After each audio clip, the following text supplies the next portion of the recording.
Welcome to Women at Halftime podcast, but not just for women, for you men too. If you're at mid-career or the halftime of life, our inspirational topics are not only fun, but also meant to help you maximize and write your next chapter. Right here with me, Deborah Johnson.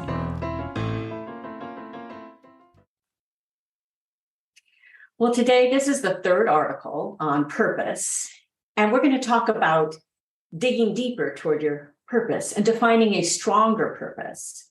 And many people feel like, well, I've tried to define this, but really it doesn't feel quite right. So multiple scientific studies say that having that purpose in our lives, it benefits our performance, our relationships, our health, and our well-being. And we know this. And in my first article on purpose, I shared NPR's study of that study published by the Journal of the American Medical Association, the JAMA, the network. And that was the study with 6,895 American adults aged 51 to 61. And the study participants without a strong life purpose, regardless of gender, race, education level, or economic status, they were more likely to die sooner than those with a strong purpose, especially of cardiovascular disease. And in Japan, here was another study. I thought this was interesting. Research into the impact Ikagiai, I think that's how you say it, a reason for being or a sense of life worth living. It showed such notable effects on longevity that Ikagiai is now included in Japan's national health strategy. And in a study of more than 43,391 Japanese men and women not having that Ikagiai, that was linked to significantly higher rates of mortality, including a 60% higher risk of death due to cardiovascular disease. I put all of those links in the article. Make sure that you see them. They are backed by research. So driven by purpose, we perform to our best ability and we connect ourselves and others in meaningful ways and receive immense physical and mental health benefits, even living longer and living healthier lives. So let's say here you are, you've been seeking your purpose and you've done all the things you're supposed to do. You've reflected and you've sought the perspective of others. You've journaled, you've talked with people working in your areas of interest, and you've test driven a few options to see if they fit. And now, well, you have a good idea of what your purpose is at this particular time in your life. So you might be trying it on for size, and maybe you like it, but maybe you don't. And now you want to explore further and go just a little bit deeper. So that's what today is all about. And in this article, this podcast, this show on purpose, I will cover how you can define a stronger purpose and dig a little deeper to further define and pursue your purpose. So let's kind of dig into digging deeper toward your purpose.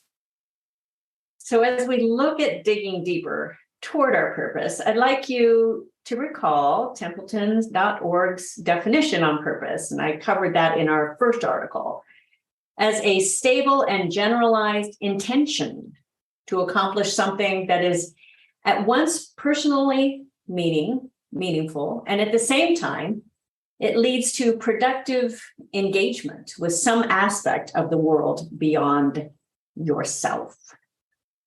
That's kind of an intellectual definition, but I did break it down. And if you wish to go deeper toward your purpose, you likely already have a good idea of the purpose that you're pursuing. But the reasons why and for whom you want to go deeper, they can be very, very different. So let's talk about maybe some of the reasons why you would dig deeper into your purpose. You've found satisfaction in pursuing your purpose, and now you want to explore more, focusing your efforts and increasing your impact. I really like that, increasing your impact. You want to You want to discover what else can be possible.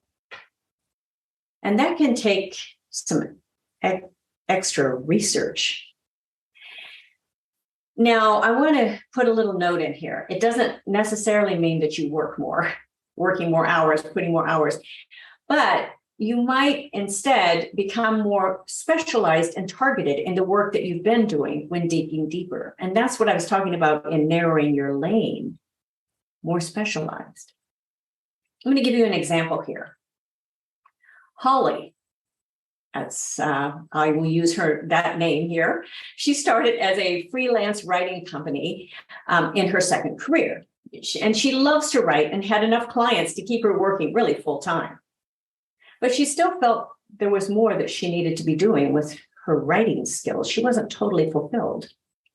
So after taking some time to rethink her work and to dig deeper into what would bring her greater meaning, she spent time journaling, greater meaning and satisfaction.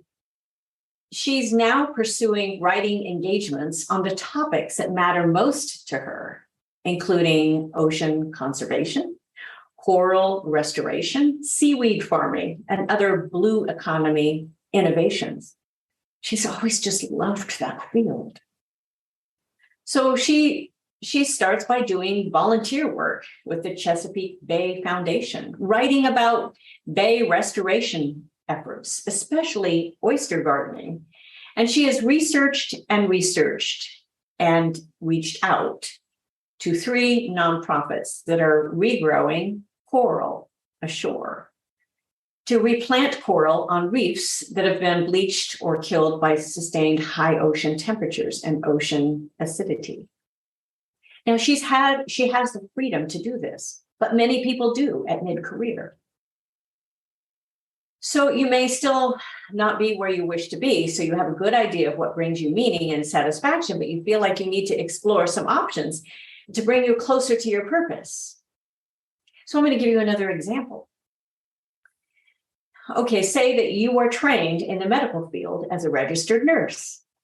Your work in helping others gives you great satisfaction, but you feel restless. You've worked in the same hospital for several years, at least several years, and you decide that you want to try something different. And then commit to spending a week on an international medical mission. I have many friends who have done things like this. So you research various medical mission organizations and make contact with 3 of them. And you decide on Nursing Beyond Borders, an organization that provides healthcare and education to orphans and poor children in Africa, Southeast Asia, Central America, and Oceania. Well, their focus is on disease prevention, and you'll be able to work with those local health providers to offer free medical care to those children. You spend 2 weeks volunteering in the Philippines. And you return so exhausted, but you are so energized by the work that you did on your trip. So now you start researching nursing opportunities that will allow you to impact people who do not have access to basic medical care. And we need those people. And you continue to volunteer with Nursing Beyond Borders during some of your vacation time. That's extremely fulfilling. Well, you might come to another step here. You believe there's a deeper issue that you'd like to solve, and you want to solve it and define it.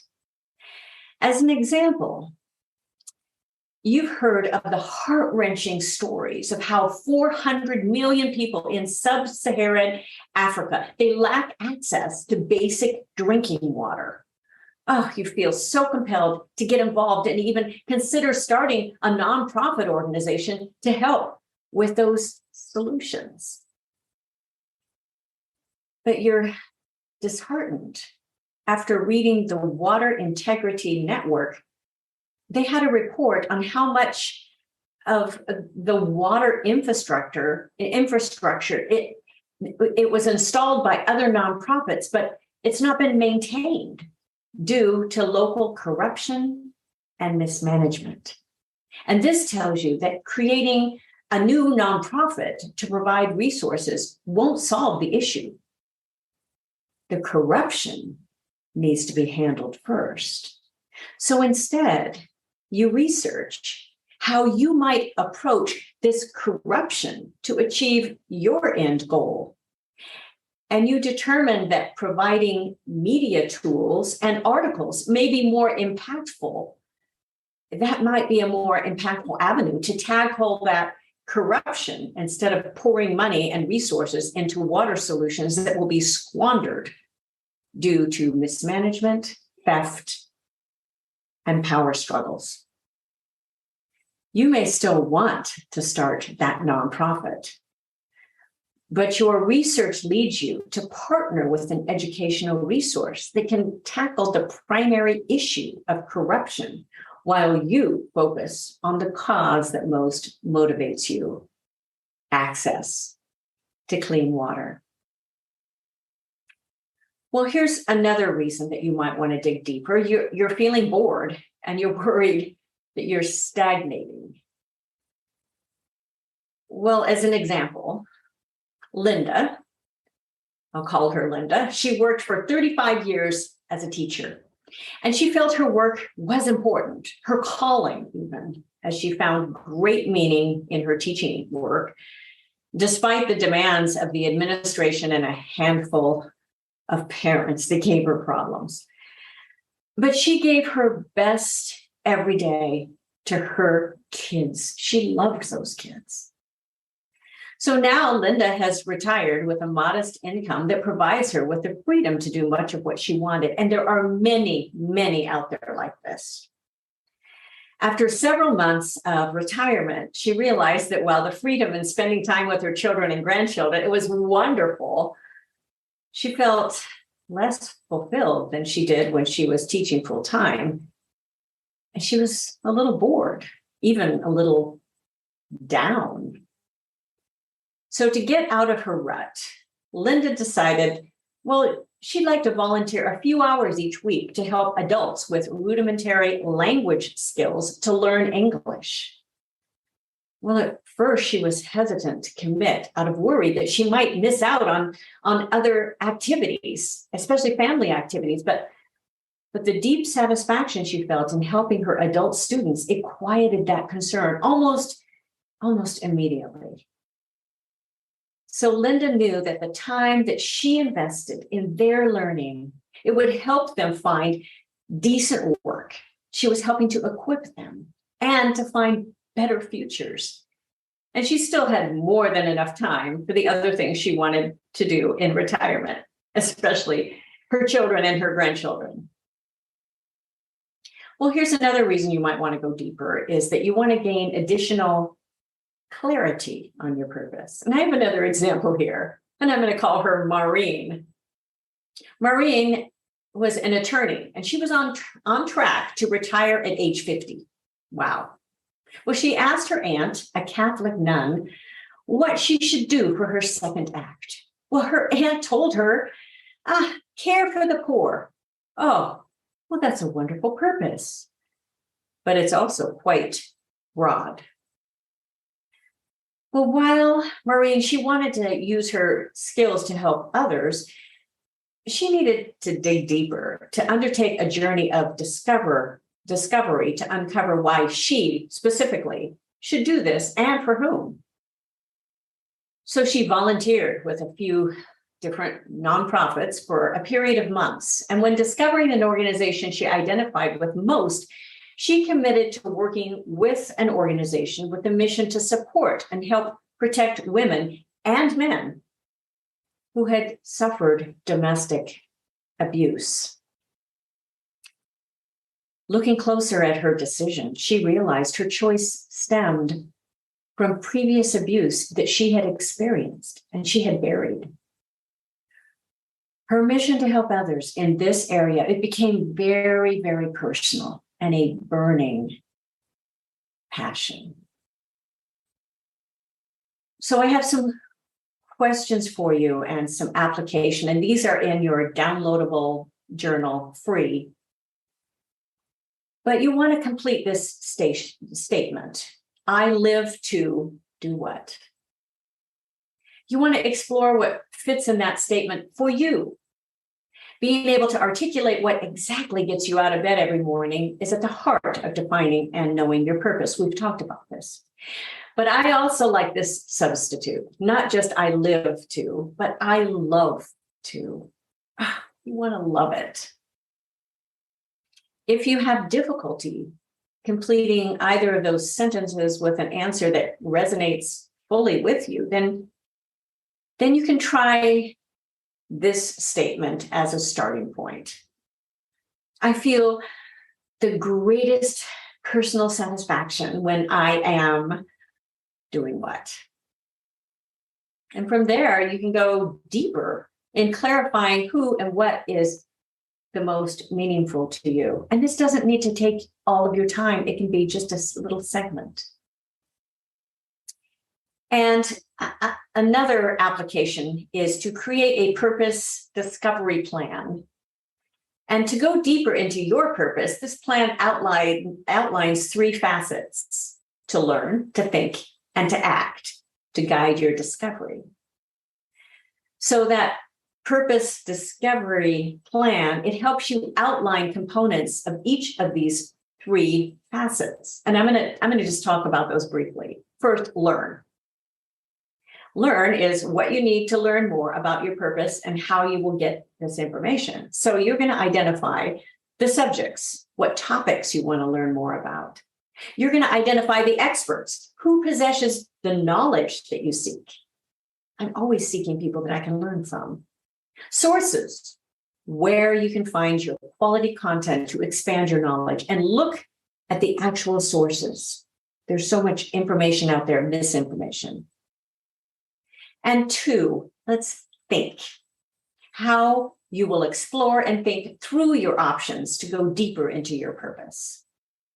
So as you think, you are going to reflect, and you're going to ask what questions you'll use to guide your reflection. Asking questions is a wonderful way to reflect. Journaling, how frequently and when you will journal. Set up a little time. It doesn't need to be long. And discussing, who will you share your thoughts or get useful feedback from and guidance? This can be trusted friends, a counselor, coach, others that have gone through the same experience. And then act. How will you experiment and test drive the options to go deeper into your purpose? You can do informational interviews and talking with those who are already doing what you'd like to do. We've talked about that. Volunteer, offering your services to organizations and causes that interest you most. You will learn so much from those.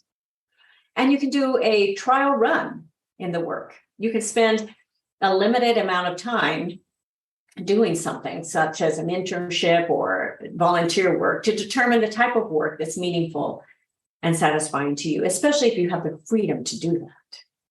And you can do as many of those as you need to go deeper into your purpose. Don't make this hard.